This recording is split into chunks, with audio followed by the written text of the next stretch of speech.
అన్నీ చెప్పుకుని వస్తున్నాడు. దోషకృత్యములు లేతే అతను చేసినటువంటి స్థితిగతిని వాటన్నిటిని దేవుని ముందు పెడుతూ ఉన్నాడు. ఈ వచనాల్లో మనకు అదే కనబడుతుంది. 16, 17 వచనం మీరు చదివితే, నేను సంతోషించిన ఎడల ఎడతెగక నీ ఆశ్చర్యమైన బలమును నీవు నా మీద చూపుదువు. సింహము వేటాడునట్లు నీవు నన్ను వేటాడుచుందువు. ఎడతెగక నా మీద కొత్త సాక్షులను పిలిచెదవు. ఎడతెగక నా మీద నీ ఉగ్రతను పెంచెదవు. ఎడతెగక సమూహము వెనుక సమూహములు నా మీదకి రాజేసేదవు. ఒకటి కాదండి, Job saw no hope in his misery and pleaded for God to let him die.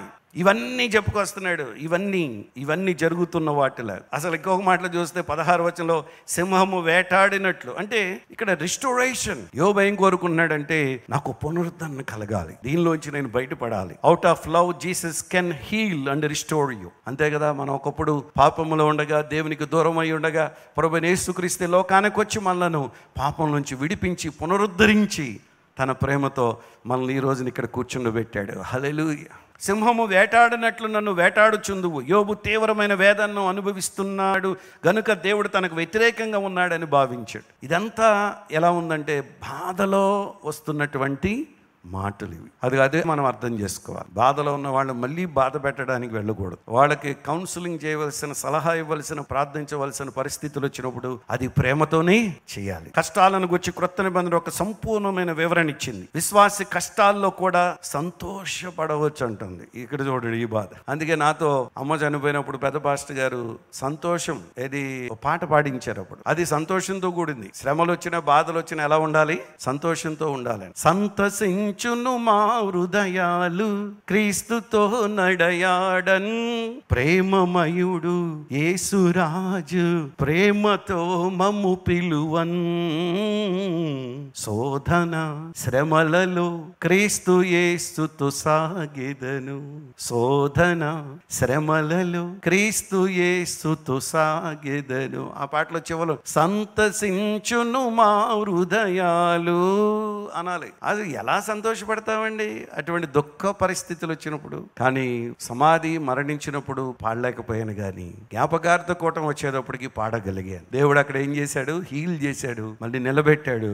మళ్ళీ పరలోకంలో వాళ్ళని కలుసుకుంటాం అమ్మననే ఆ నిరీక్షణ ఉంది కాబట్టి లేవనెత్తాడు. పౌలు ఇక్కడ కొరింథీయులకు ఇలా రాశాడు. 2 కొరింథీ 1:8 అంటాడు, సహోదరులారా, ఆసియాలో మాకు తటస్థించిన శ్రమను గూర్చి మీకు తెలియకుండా మాకు ఇష్టం లేదు. అదేదనగా మేము బ్రతుకుదమను నమ్మకము లేక ఉండినట్లుగా మా శక్తికి మించిన అత్యధిక భారము వలన కృంగిపోతుంది. ఈరోజు మీరు ఎటువంటి భారంతో ఉన్నారో, ఎటువంటి పరిస్థితిలో ఉన్నారో, అక్కడ కావలసిన ధైర్యాన్ని ఇక్కడ ఇస్తున్నారు. అయినా ఇలాంటి వేదనలు కూడా అపోస్తలులు దేవుణ్ణి స్తుతించారు. ఎందుకంటే దేవుని సన్నిధి ఆత్మ పౌలుతో కొండి అతన్ని ఆదరించింది. 2 కొరింథీ 1:3-4 వచనాలు 22వ వచనంలో కూడా ఇందుకు శిక్షిస్తున్నాడని యోబు ప్రశ్నకి ఇవన్నీ కనికరపు చూపు తండ్రి సమస్తమైన ఆదరణ అనుగ్రహించు దేవుడు మన ప్రభువైన యేసుక్రీస్తు తండ్రి అయిన దేవుడు స్తుతింపబడును గాక.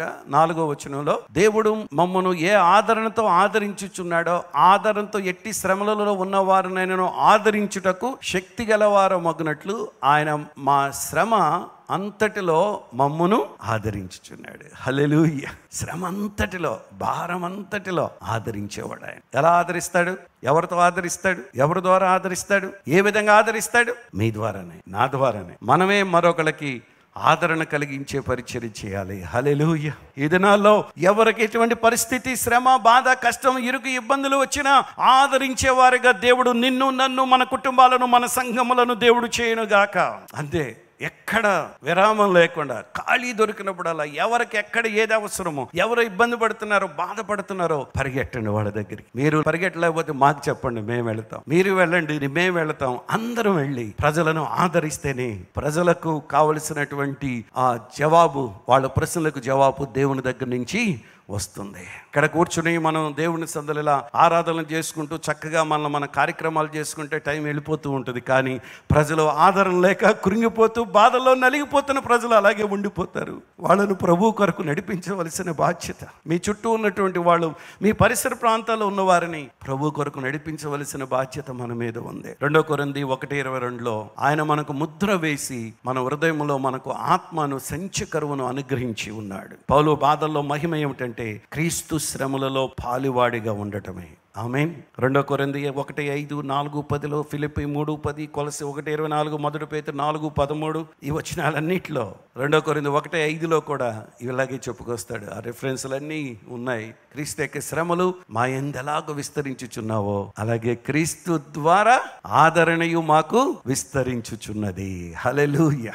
ఎంత అద్భుతమో చూడండి. ఈ రోజున మనం ఇలా దేవునిలో ఉన్నామంటే ఆయన ఆదరణే, దేవుని ఆదరణే, క్రీస్తు ఆదరణే, విశ్వాసులైన మీ ఆదరణే, సేవకులైన మా ఆదరణ, అందరం ఆయన ఆదరణ చూపించే వారంగా, ముఖస్థుతి కోసం కాకుండా దేవుణ్ణి చూపించే వారంగా మనం ముందుకు సాధం. ఫిలిప్పీ 3:10, కొలస్సీ 1:24 అదే మాట చెప్తాడు. దేవుని గొప్ప పరిశుద్ధ శ్రేష్ఠులంతా ఒక ఆత్మీయ సత్యాన్ని వ్యక్తిగతంగా అనుభవించారు. అదేమిటంటే దేవునితో మన రాజ్యంలో ఒక్కడిగా ఉండటం, ఆయన మార్గాలకు మనం కట్టుబడి ఉండటం.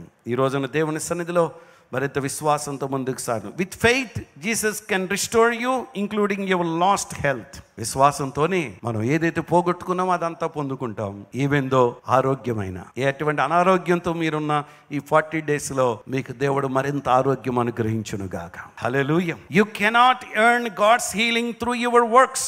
దేవుని మనం ఏదో పైకి కాకుండా కేవలం ఆయన విశ్వాసంతోనే, విధేయతతోనే ఆయన కార్యములు మనం చూడగలుగుతాం. దేవుడు తను కనికరించి భూమి మీద తాను గడిపే కొద్ది కాలాన్ని ప్రశాంతంగా గడపడం కోసం ఎర్ర తెడిపి లేకుండా నాకు ఇటువంటి శ్రమ ఎందుకు వచ్చిందని యోబు ఇక్కడ మనం చేస్తూ ఉన్నాడు. ఇక్కడ 18 వచనాలు, గర్భంలో నుండి నీవు నన్ను నేల వెలికి రప్పించితివి, అప్పుడే ఎవరనూ నన్ను చూడకుండా నేను ప్రాణం విడిచి ఉండిన ఎడల మేలు. అప్పుడు నేను లేనట్లే ఉండి ఉందును, గర్భంలో నుండి సమాధికి కొనుపోబడి ఉందును. నా దినములు కొంచెమే కదా, తిరిగి వెలుపలకి రాచాలని దేశమునకు, అంధకారము మరణాంధకారము గల దేశమునకు, కటికి చీకటైన గాఢాంధకారములైన దేశమునకు, భ్రమ పుట్టించు మరణాంధకార దేశమునకు, వెలుగు చీకటిగా గల దేశమునకు నేను వెళ్ళక ముందు కొంతసేపు నేను తెప్పరిల్లినట్లు నన్ను విడిచి నా జోలికి రాకుండా.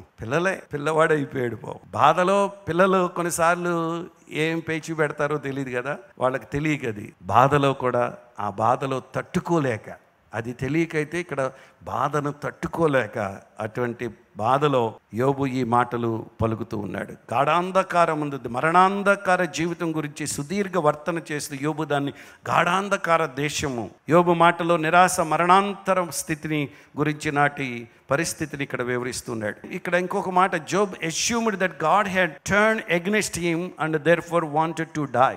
చివరికి దేవుడు నేను చచ్చిపోవడానికే ఇదంతా వచ్చింది. ముందు నుంచి ఏం చేశాడు, న్యాయం గురించి మాట్లాడుతూ ఒకదాని తర్వాత ఒకటి దేవుని ఉద్దేశాలు అవన్నీ చెప్పుకొచ్చి పుట్టుకను గురించి ఇవన్నీ వచ్చి ఇప్పుడు ఏమంటాడంటే నేను చావటం ఖాయం, బ్రతుకుతానన్న ఆశ మాత్రం ఇంకా లేదు. అంటే ఇక అంతవరకు వెళ్ళిపోయింది పరిస్థితి. But Jesus loves you and shows you compassion in your grief. ప్రేమించే నాథుడు, కనికరించగలిగిన ప్రభు ఉన్నాడు. నీ దుఃఖములో ఆయన కనికరం చూపించేవాడు ఆయనే. ఇంకో మాటలు చూస్తే Job question why he was allowed to continue living. నేను ఎందుకు జీవించాలి ఇంకా, ఎందుకు నేను ఇంకా, అంటే తను జీవించడానికి ఎందుకు అనుమతించావని, నన్ను ఎందుకు ఇంకా బ్రతికించావు? ఆ రోజునే పుట్టగానే గొంతుకు పిసికి చంపైపోయావా? ఆ రోజునే చెత్తబట్టులో పడైపోయావా? ఆ రోజునే నన్ను అసలు లేకుండా చేస్తే పోయేది కదా, ఎందుకు నన్ను కన్నావు? ఈ రోజు నాకేమి ఇవ్వకుండా నన్ను ఈ స్థితిలో ఇలా చేసావు నన్నని వాదించే, విమర్శించే పిల్లలు లేకపోలేదు లోకంలో. నన్ను ఎందుకు అసలు నేను ఈ స్థితిలో ఎందుకు ఉండాలని వాళ్ళకున్న స్థితిని బట్టి, వాళ్ళకున్న పరిస్థితిని బట్టి తల్లిదండ్రులను విమర్శించే వాళ్ళు ఉన్నారు. అసలు పుట్టకున్నా ఉన్నా బాగుండేది, నేను కనకున్నా ఉన్నా బాగుండేది, కానీ ఈ రోజున ఇటువంటి పరిస్థితి తెచ్చుకోవాల్సి వచ్చింది ఈ పిల్లలతో అని చెప్పే తల్లిదండ్రులు ఉన్నారు లోకంలో. పుట్టుకల గురించి, లేకపోతే మరణాల గురించి, లేకపోతే ఈ లోకంలో జరుగుతున్న తీరుల గురించి మనం పదే మాట్లాడిన అవసరంలా. ఇచ్చిన జీవితం ఎంతో విలువైనది. అందుకే Job pride for a mercy death. ఈ తెలివిగా ఏం కోరుకుంటున్నాడంటే యోబు దయ కోసం ప్రార్థించాడు. ఎందుకంటే యోబు తన జీవితాన్ని అర్ధరహితమైన శ్వాసగా భావించాడు దాన్ని. అని మళ్ళీ ఏమన్నాడు, మెర్సీ డెత్ అంట. మెర్సీ డెత్ గురించి తెలుసా మీకు? ఇక బాధను తట్టుకోలేక, ఇబ్బంది తట్టుకోలేక ఏం చేస్తారంటే ఫైనల్గా ఇంజెక్షన్ ఇచ్చారు. అది ఇష్టంతోనే బాధను తట్టుకోవాలే కానీ దానికోసం మనం మరణాన్ని మరొక విధంగా కోరుకోకూడదు. కానీ యోబు అది కోరుకుంటున్నాడు. అందుకే ఏం చేస్తారు, బాధను తట్టుకోలేక కొంతమంది ఏం చేస్తారు, సూసైడ్ చేస్తారు. అది తప్పే, కానీ తట్టుకునే శక్తి ఇచ్చేవాడు ఆయన. హల్లెలూయా. ఇవన్నీ మనం దేవుడు తను ప్రేమిస్తున్నాడు. Job failed to see that God loved him and he had a plan plan for him. దేవుడు ప్రేమిస్తున్నాడని, తన పట్ల ఉద్దేశం ఉందనేది బాధలో మర్చిపోయాడు. When you feel unloved, remember that Jesus loves you. ఎప్పుడైనా ఒకటే గుర్తుపెట్టుకోండి జీవితంలో, నన్ను ఎవరో ప్రేమించట్లేదు, నాకు ఎవరో లేరు అని మీరు ఎప్పుడు అనుకోవద్దు. ప్రేమించేవాడు ఒకడు ఉన్నాడు. దేవుడు ప్రేమిస్తాడు, యేసయ్య ప్రేమిస్తాడు. అందుకే praise God that he loves you. దేవుడు నిన్ను ప్రేమిస్తున్నాడు గనుక ఆయన ఎప్పుడు స్తుతించండి, ఆరాధించండి. God loved you enough to see his only son to die for your sin. 3:16 Yohanu సువార్త, దేవుడు లోకమును ఎంతో ప్రేమించెను, కాగా తన అద్వితీయ కుమారునిగా పుట్టిన వాని యందు విశ్వాసం ఉంచు ప్రతివాడు నశింపక నిత్యజీవం పొందినట్లు ఆయనను అనుగ్రహించెను. అటువంటి గొప్ప కృపను దేవుడు మనకు అనుగ్రహించాడు. In your worship give thanks for God's compassion. ఇంకో పని చేస్తారా?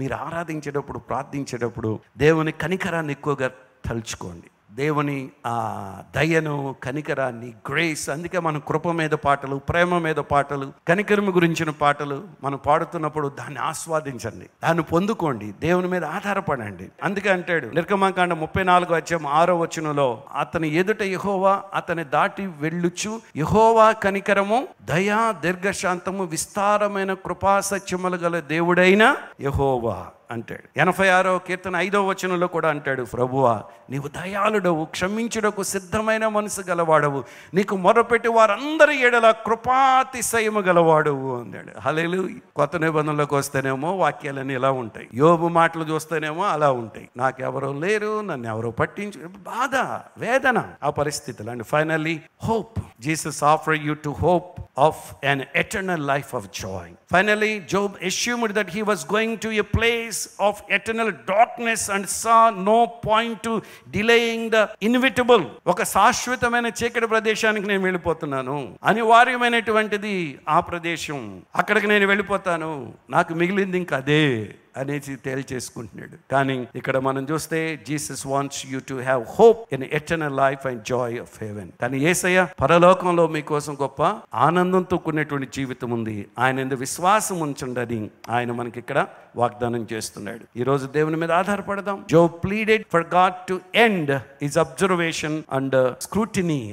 అంటే తన పరిశీలన, స్క్రూటినింగ్ చేశారంటారు కదా, పరిశీలన, స్క్రూటినింగ్ అనమంటే తన పరిశీలన ముగించి ఏ విధంగా ముగించేస్తున్నాడంటే, ఇక నేను దేవునికి బతకడం అనేది అసాధ్యం, నా కళ్ళు కానీ, నా కన్నీరు కానీ, నా బాధ కానీ ఎవరు పట్టించుకుంటలేదని మాటతో ముగిస్తున్నాడు. Jesus offer you the hope of eternal life. మనకు గొప్ప నిరీక్షణ ఉంది, ఆ నిరీక్షణ వైపు మనం చూస్తూ మనం ముందుకు సాగిపోదాం. Let God use your trials to build up your faith. ఎక్కడైతే శ్రమ, బాధ, కష్టం వచ్చిందో అక్కడల్లా మనం విశ్వాసంలో పెరగాలి, ఆధ్యాత్మికంగా పెరగాలి, ప్రార్థనలో పెరగాలి, ఆరాధనలో పెరగాలి, అన్నీ పెంచేసుకోవాలి. మళ్ళీ చెప్తున్నాను, ఎక్కువ సమయం, ఎన్ని కష్టాలు, ఎన్ని బాధలు వస్తున్నాయి, అంత సమయం దేవునిలో గడపండి, ఏదో ఒక రోజున దానిలోంచి మనల్ని విడిపిస్తాడు. ఆమేన్. ప్రార్థన చేసుకుందాం. విశ్వాసాన్ని పెంపొందించడానికే దేవుడు ఈ పరీక్షలను మన జీవితంలోకి తీసుకుని వస్తాడు. అలా యోబును పరీక్షించాడు. లోతైనటువంటి అవగాహన, నమ్మకం కలిగి ఉండటం కొరకు